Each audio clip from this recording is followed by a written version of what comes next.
Assalamu alaikum students of grade 7. Today we are going to start chapter number 1 of Social Studies from your book Oxford Secondary Social Studies for Pakistan.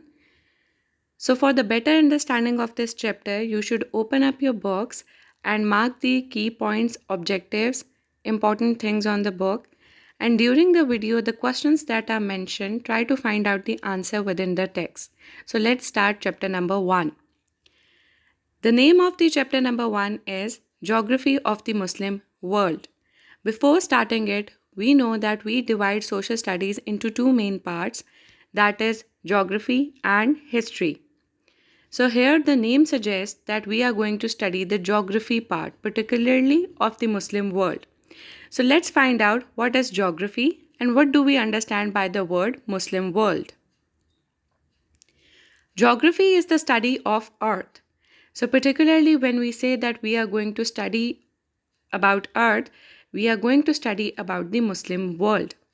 Now, what do we understand by the term Muslim world? Let's divide this term into two parts, one Muslim and other world. So that suggests that the area of the world where Muslim exist, where there is majority of Muslims, they form the Muslim world. So for your better clarification, let's go for the reasons. Why they are known as the Muslim world? Because government has declared that they are the Muslim countries. And how the government has declared that they are the Muslim countries? Because the majority population is of Muslims. So here I can give you the examples of few of the countries that are Muslim countries because the government has declared them as the Muslim states and the majority here is of Muslims. For example, our own country Pakistan, then Iran, Iraq, Turkey, Saudi Arabia, and many other countries that come into your mind where the majority population is Muslims and they are declared as Muslim countries by the government. Here we are going to discuss about the religions. On the basis of the percentage of the main religions in the total world population, we are going to identify the largest religion, second largest religion here clearly. You can see the 33% of the Christians, the Christianity is the first largest religion in the total world population. Then Islam, 21%, Hinduism 14%, Buddhism 6%, and other religions make the 26% of the total world population. So if someone asks you that which is the largest religion in the world population, so Christianity will be your answer because its percentage is 33. The second largest, Islam, because its percentage is 21, though it is a fastest growing religion as well. Third largest is Hinduism, 14%, and fourth largest is Buddhism, that is 6%. Here is the political map showing the Muslim world. Here you can clearly identify two colors, one is green and one is brown. The countries that are colored in green, they are the Muslim countries, and these combination of the Muslim countries form the Muslim world. Okay, and a part of these green countries, Islamic states, there are the brown colored countries that are the non-Islamic countries. Non-Islamic countries does not mean that not a single Muslim is going to live there. They do live there, but they are in minority, and these countries are not recognized as the Muslim countries. That is why they are the non-Islamic states or non-Muslim countries. So here you can see the green part, the combination of all these Islamic countries and Muslim countries making the Muslim world. When we have seen the political map, the stretch of the Muslim world is really very important for the objective point of view, because here we are going to support our answer with the help of the figures that the stretch or the extension or the expandation of the Muslim world from east to west and north to south. From east to west it is 15,000 kilometer and from north to south it is 6,000 kilometer. Here the basic question lies is that Islamic countries are spread through within the vast region. So with the vast region there comes a point that they have different culture. There are many differences in tradition, norms. So, what is actually the basic thing that bound these Islamic countries together? So, when I say Islamic countries, the first thing that should come into your mind is Islam. Yes, on the basis of Islam, faith in Islam bound these countries together. We do have a pure faith in our Prophet, Hazrat Muhammad sallallahu alaihi wasallam, and then we have a faith in our holy book, that is Holy Quran. So these are three faiths that particularly bound these Islamic countries together. Before moving to the next topic, let's have a quick recap of the previous topics that we have just learned. So here is the list of the questions for your better understanding and recalling the concepts. Question number 1 is, which is the largest religion in the world? So here you are going to support your answer with the help of that percentage chart. Christianity is the largest religion in the world, that is 33% of the total world population. Which is the second largest religion? The second largest religion is Islam, that is 21% of the total world population. Okay, now your third question is, what do you understand about the term Muslim world? So, Muslim world means that the government has declared that these are the Muslim states because the majority is Muslims. How are the Islamic countries bound together when they have many differences due to vast region? Due to the vast region, still these Islamic countries are bound together because of faith in Islam, faith in our holy Prophet sallallahu alaihi wasallam, and faith in Holy Quran. Your last question is, state about the stretch of the Muslim world. So here you are going to support your answer with the help of the figures that I have already told you. The stretch of the Muslim world from east to west is 15,000 kilometers and from north to south is 6,000 kilometers. There is an interesting information shared with you on page number 2. That information says that in total 55 countries there are the Muslim population that are in majority, and percentage wise they are from 50% to 100%. Purely 55 countries whose Muslim population is from more than 50% to 100%.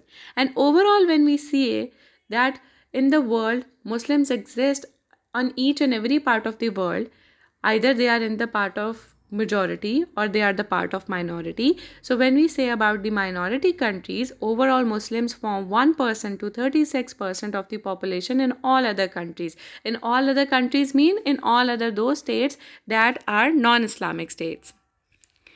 Physical features. Now here we are just going to discuss about the physical features. What do you understand by the term physical feature? The features. So again, what are physical features? Features on the earth's surface that has been formed by nature. For example, like the features that we have on earth like mountains, deserts, hills, rivers, lakes, plateaus. These are the part of the physical features and they add to the beauty of the nature as well. Here we are going to discuss about the physical features in the Muslim world. So let's start with the first physical feature, that are the mountain. So here we are going to discuss about the main mountain regions. The Atlas Range in North Africa, highlands of Ethiopia, Yemen and the southern end of Saudi Arabia, these form the main mountain regions. Okay, and when we talk about the highest regions of all are present in Afghanistan, and when we talk about Pakistan, we particularly talk about Hindu Kush and Karakoram mountains, and they are really very beautiful mountains and the attraction for the tourists. So here two things to keep in mind. The main mountain regions are in the Atlas Range in North Africa, highlands of Ethiopia, Yemen, and the southern end of Saudi Arabia. And the highest regions are formed in Afghanistan and in Pakistan by Hindu Kush and Karakoram mountains. Here you can see the natural vegetation of the Muslim world, the map. What is natural vegetation? Vegetation means the plants that grow, and natural, that they grow naturally. Okay, so they can be herbs, shrubs, small plants having a sparse vegetation or a heavy thick vegetation, but they add to the beauty of the nature, beauty of the land. Fine. So here we are going to discuss the map of the natural vegetation of the Muslim world. On the left side, you can see the classification of natural vegetation. Which things come under the heading of natural vegetation? Your forest, your rainforest, your grasslands, your scrubland, deserts, ice caps, marsh and swamp. These are all the things that come under the category of natural vegetation. So on the left side again, you can see the detail with the help of the color. And on the right side, you can see the Muslim world and how much clearly they are identified with the help of the colors. So we are going to further discuss it in detail. So when I talk about the natural vegetation in the Muslim world, the highest vegetation in the Muslim world are present in Malaysia, Indonesia, and some parts of Africa. And apart from these three places, Muslim world has a very little or low vegetation because more than half of the whole area is desert, and then there are different type of deserts there. For example, some are hot desert.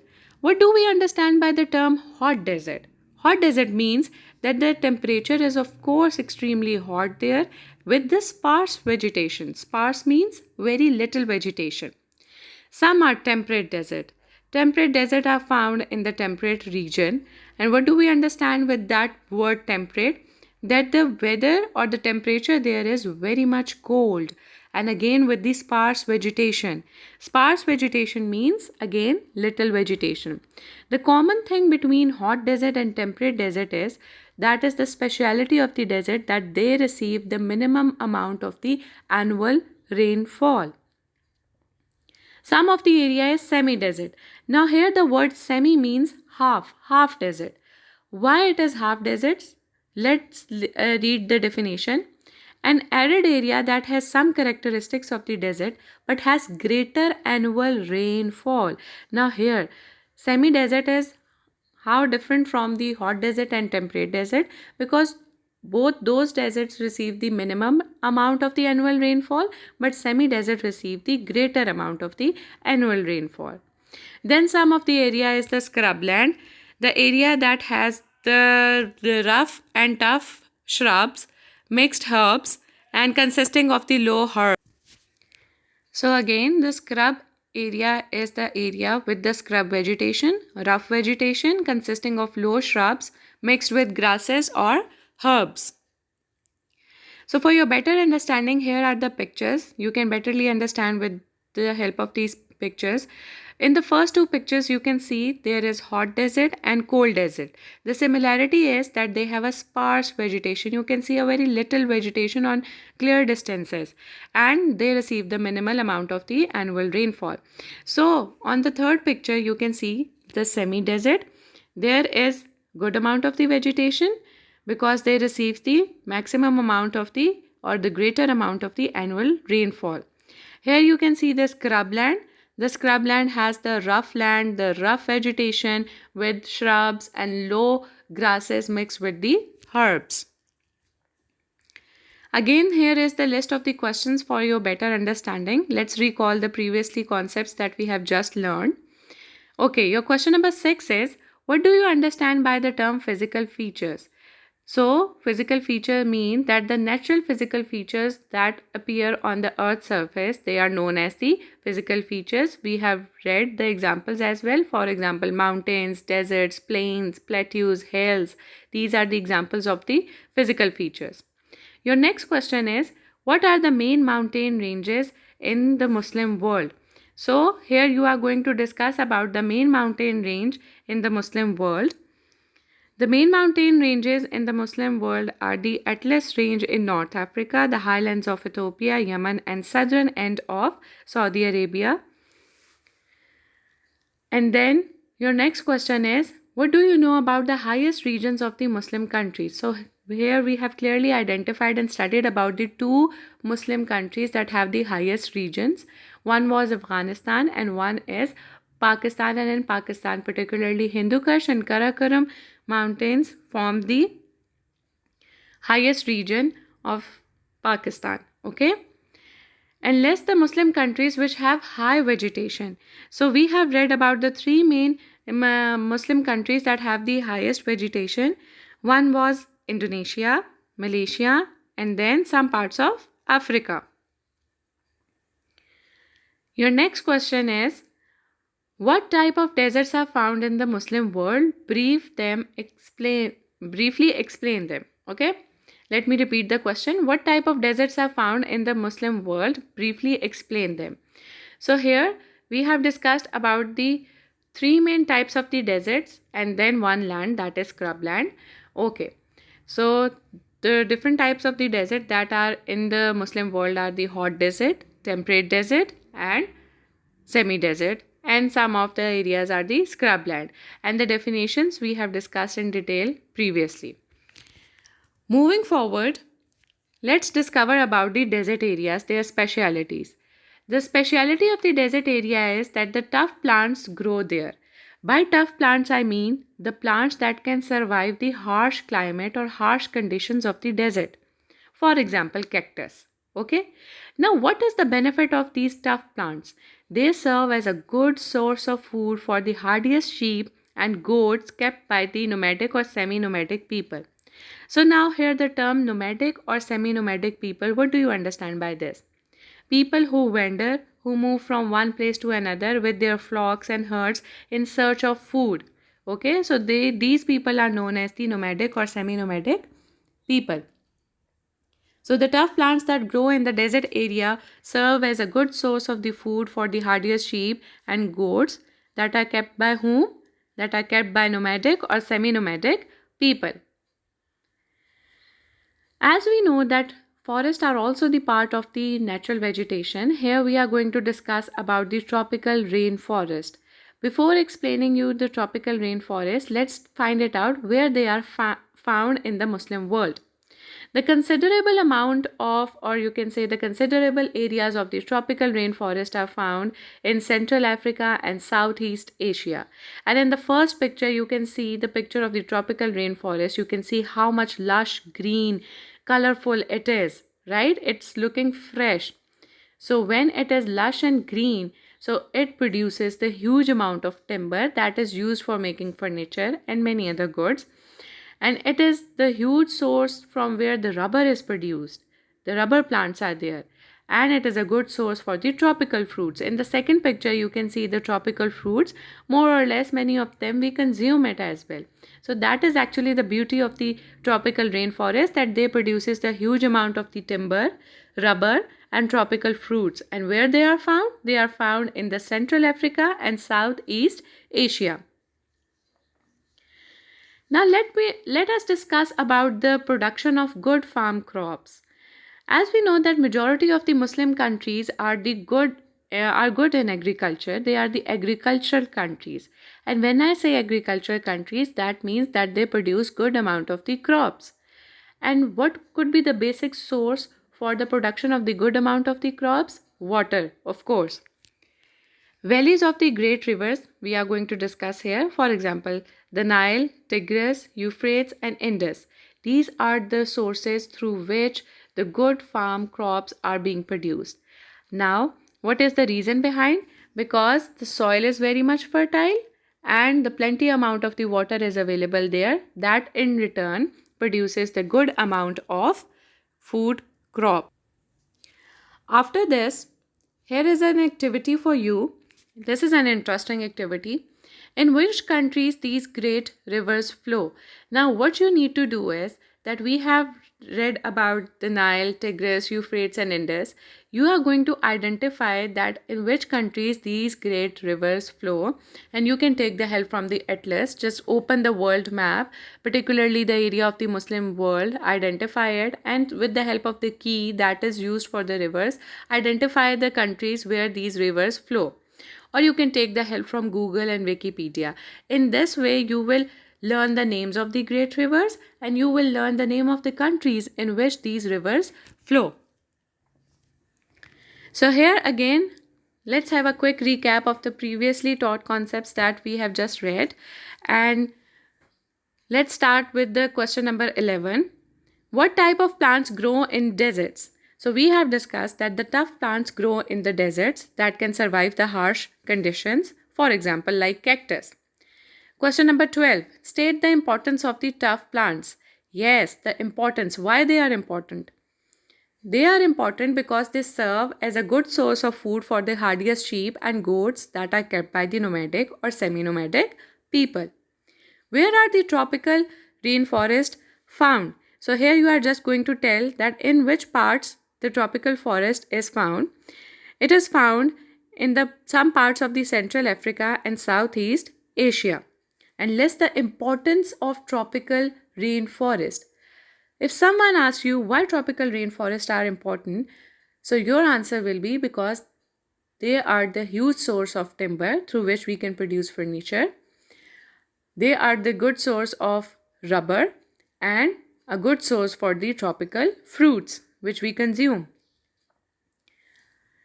Your last question is, where are the good farm crops produced? So the good farm crops are produced in the valleys of great rivers like the Nile, Tigris, Euphrates and Indus.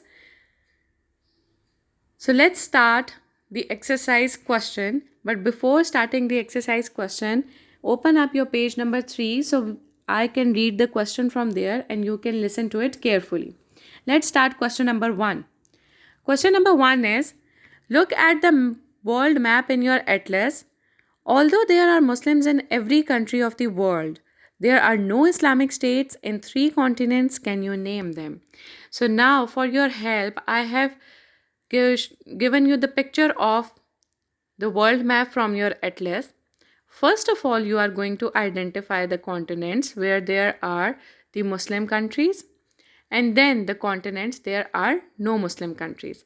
I'm just giving you the hint and you are just going to solve it by yourself. Once you have identified, okay, these are the continents where there are Muslim countries, so the leftover continents are the continents where are there no Islamic countries or Muslim states. Fine. Question number 2. Again, it's on page number 3.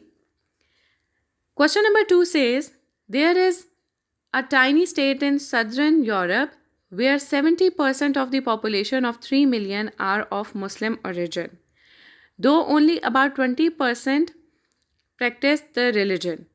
So now what we need to do in this question, we need to identify that smallest or the tiny state in the southern Europe first of all, and then you are just going to search about it, that why it is still considered as an Islamic country when the whole continent is composed of non-Islamic countries. Okay, so here I have given you the picture of the political map. You can see the blue arrow here. I have identified that the tiny state is Albania. Now, what you are going to do, that you are going to search a little bit details of this state, and you are going to search particularly that why this state is considered as the Islamic state. Okay? Moving on towards the third question. Look at the map given above and note the details of the natural vegetation in the Muslim world. Make a table showing the names of the Muslim countries and their natural vegetation. Now for your help, I have given you the map of the natural vegetation of the Muslim world. What they have particularly asked you, they have asked you that you are going to make the list of the Muslim countries. Fine. Once you have made it, then you are going to identify the type of the natural vegetation that exists in that particular country. For example, for your help, I have just solved it for the 3 countries. This is how you are going to make the table. You are going to make 2 columns in which one you are going to give the heading of a country, and then on the second column you are going to give the heading of the natural vegetation. So the first country is Saudi Arabia. And with the help of the map, I have identified that where Saudi Arabia is located, it is colored in sharp yellow. And when I have referred to the left side of the map, the sharp yellow says that they are the hot deserts. So the natural vegetation that is found in Saudi Arabia are the hot deserts. Same goes for Iraq. For Iraq, the natural vegetation that is found is of mustard color, and mustard color present temperate grassland. And then for Bangladesh, Bangladesh, when I have identified the state where it is existing on the map, so it is colored in green. So the green color represent that they are the tropical rainforest in Bangladesh. So this is how you are going to do it for all the rest Muslim countries that are not mentioned here. So I hope students that you have understood this chapter clearly, and for your again better understanding, do revise the concepts that are mentioned here clearly.